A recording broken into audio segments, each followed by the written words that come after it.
Welcome back to our YouTube channel PYQ guide. आज हम देखेंगे यूपीपीएससी सीसेट डे 9 में क्वेश्चन नंबर 58।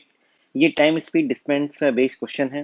ये यूपीपीएससी सीसेट 2023 में पूछा गया है।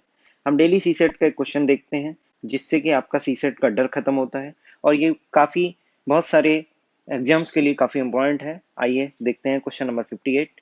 If two dogs started running in opposite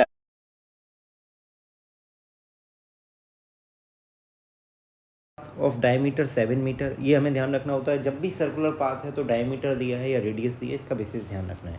तो हमें डायमीटर दिया गया है कितना, 7 मीटर, और एक वो इंफॉर्मेशन है अपोजिट डायरेक्शन, सर्कुलर पाथ है with a speed of 2.5 meter per second and 3 meter per second, then how long will they take to be at a maximum distance। इस क्वेश्चन में एक इन्फॉर्मेशन मिसिंग है कि जो dog started running start कर रहे हैं तो वो सेम पॉइंट से कर रहे हैं डिफरेंट पॉइंट से। जब नहीं दिया गया है तो डिफरेंट पॉइंट हम क्या मानेंगे, बट सेम पॉइंट हम एक कॉमन होगा तो हम दोनों को ये मान के चलेंगे कि दोनों के दोनों जो डॉग्स हैं वो सेम पॉइंट से रनिंग स्टार्ट कर रहे हैं। देखते हैं, मान लो यहाँ से स्टार्ट करते हैं सब कुछ, बट आपको एक बात और पता होनी चाहिए कि किसी भी सर्किल में जो हाईएस्ट कोड होती है, सबसे लंबी जीवा उसका व्यास होती है। क्या होती है? डायमीटर ही उसकी हाईएस्ट कोड होती है।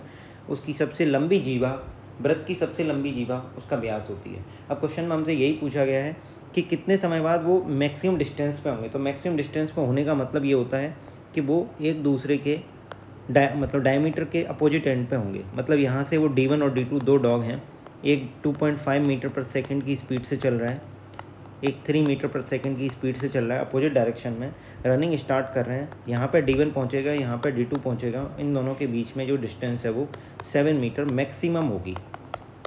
मैक्सिमम होने का मतलब यह है कि वो सबसे ज़्यादा दूरी पे होंगे, और वृत्त में सबसे ज़्यादा दूरी कहाँ होती है? उसके व्यास पे होती है, जब दोनों चीज़ें व्यास के दूसरे एक एक एंड पर होंगी। अब हम देखते हैं कि इस व्यास पे पहुंचने के लिए इन दोनों को कुल मिला के कितनी डिस्टेंस ट्रेवल करनी पड़ रही है। तो हमें पता है कि जो वृत्त की परिधि होती है, सर्कमफ्रेंस होती है, वो होती है 2πr। क्या 2r को हम डायमीटर लिख सकते हैं? त्रिज्या का दुगना ही व्यास होता है। तो पाई इंटू डायमीटर कितना दिया है? 7 दिया है। पाई की वैल्यू कितनी होती है? 22/7 इंटू 7। तो सर्कमफ्रेंस की वैल्यू आ जाएगी 22 मीटर। ये 22 मीटर कौन सी लेंथ है बता देता हूँ। ये 22 मीटर इस पूरे सर्कमफ्रेंस की लेंथ है। तो यहाँ से यहाँ तक ये जो लेंथ होगी, ये तो हाफ ऑफ सर्कमफ्रेंस है, तो ये कितनी होगी? 11 मीटर। इसका मतलब ये है कि इन दोनों जो डॉग हैं इनको 11 मीटर की डिस्टेंस ट्रेवल करनी है जब ये D1 और D2 अपोजिट एंड्स पे होंगे डायमीटर के। तो स्पीड इक्वल टू होता है डिस्टेंस अपॉन टाइम। डिस्टेंस कितनी निकल के आई? 11 मीटर। टाइम कितना है पता करना है। स्पीड, जब दोनों डॉग अपोजिट डायरेक्शन में ट्रेवल करेंगे तो उनकी स्पीड जुड़ जाएगी। अगर वो सेम डायरेक्शन में होते तो स्पीड माइनस हो जाती। तो अपोजिट डायरेक्शन में इनकी स्पीड जुड़ जाएगी। तो 2.5 और 3 कितना हो जाएगा? 5.5। अब यूनिट्स का ध्यान रखना है। ये मीटर प्रति सेकेंड है, ये मीटर है, तो टाइम किस में आएगा? सेकेंड्स में। तो टाइम की वैल्यू क्या होगी? 11/5.5। इसको सॉल्व कैसे करेंगे? यहाँ से पॉइंट निकाल के जीरो ऊपर पहुँच जाएगा, 110/55। तो टाइम की वैल्यू कितनी आएगी? 110/55 मतलब 2 सेकेंड। तो 2 सेकेंड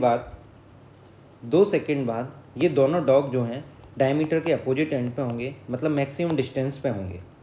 वीडियो पसंद आई तो लाइक करें, चैनल को सब्सक्राइब करें, अपने दोस्तों के साथ शेयर करना ना भूलें, और हमारे व्हाट्सएप ग्रुप का लिंक डिस्क्रिप्शन में दिया गया है, उससे आप हमसे जुड़ सकते हैं। Thank you.